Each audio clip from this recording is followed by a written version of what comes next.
Poso mauni wiak. Mamachtan takem wasawan. Nakato manawats kiktem.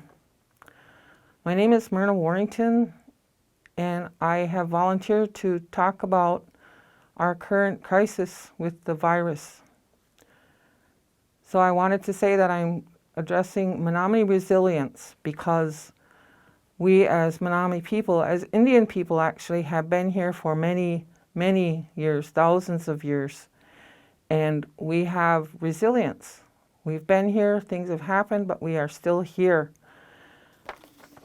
I am a daughter, I'm a mother, I'm a grandmother, I'm a great-grandmother, auntie, a friend, cousins, I reach out to a lot of people on our reservation. I'm a school counselor by profession. I loved working in the schools because what I would bring the kids in close to me I created this big family tree where I put myself on there and then my family, and back 5 generations to where that 5th generation it was all just one name instead of the 2 names that we have now. And I was really proud of that. And the kids would come in from the school, at the middle school especially, and they wanted to know where they fit on my family tree, which I was so proud to be able to put almost all of them somewhere on my family tree, which just shows how we are all related. And I think that's just awesome and shows how we need to always be looking after others and other people in our community and our tribe. And I just wanted to talk, I usually like to talk a little bit about history, in that the federal government way back, tried to massacre Indian people, get rid of them in many different ways besides slaughtering them, and then they went on to trying to split up Indian people by sending them to boarding schools. And they did an awful lot of ways of trying to take kids away from their families so that they could, have them get away and stop their language and their practices and their culture. And it didn't work, thankfully, because a lot of those kids ran away and they went back home. My grandfather was one of them. He was in Carlisle, Pennsylvania, and he did not like it there, so he ran away and he came back home. Another way they tried to get rid of us was sterilization, and so that they wouldn't have any children. And so they had to create a law to stop that, which is, terrible, which we hear it's happening today within the government to other ethnic groups.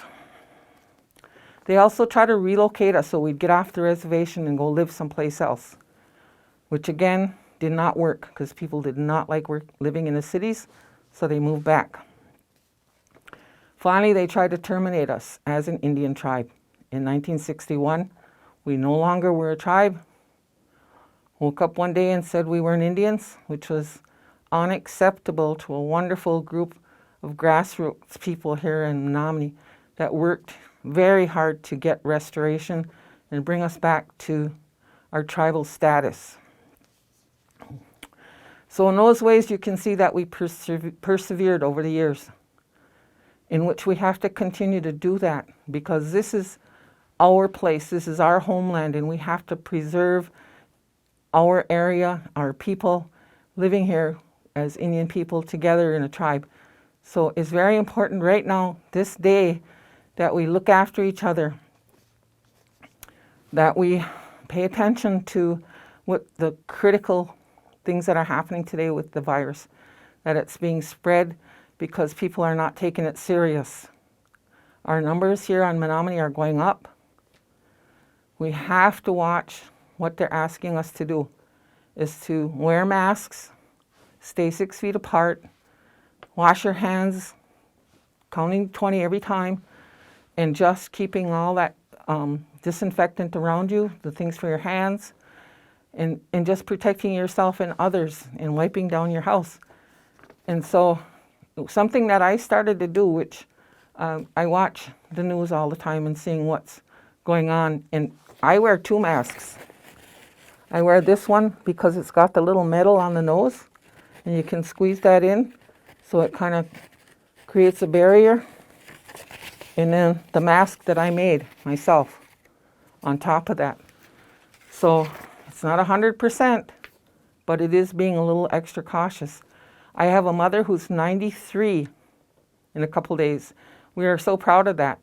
And so we all take care, make sure she's okay, take her something to eat now and then, just trying to keep her safe as well as the rest of our family.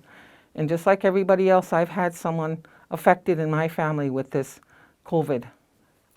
My profession is a school counselor, and I've worked in the high school, the middle school, tribal school, and I just loved working with children, with kids, even the older kids. I always made it a point to do things with them that made them happy and made them feel good. I used to take them golfing, take them skiing, take them swimming. So I really loved working with kids. And I wanted people to know that when you do little surveys with them to find out what it is that they worry about, the most thing that they worry about is loss of a parent. Because who takes that place? Nobody takes the place of a parent. A grandparent can fill in, but nobody takes that place. And so I want people to know that, because of the hard times we're having with this virus, people are isolated, people are maybe getting like they don't want to live anymore, maybe using drugs. Think about these kids first before you get drastic and do other things. So I just want to make sure that people know how important you are as a parent, even as a child or grandparent, to the rest of your family. It is a terrible, terrible loss when something happens to one of us. So I just really ask that all tribal members, all community members, please, please be cautious. Let's stop this spread. We always get a personal service announcement from Dr. Slagle, which she gives some really good advice, and it comes from her heart. She really cares about this community. So I ask that you pay attention to that.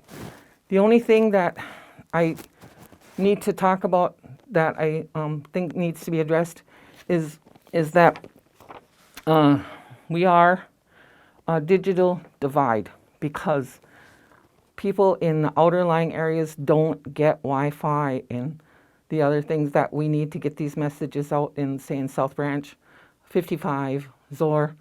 We need to find ways to do that, which we do have Incident Command that's working on that.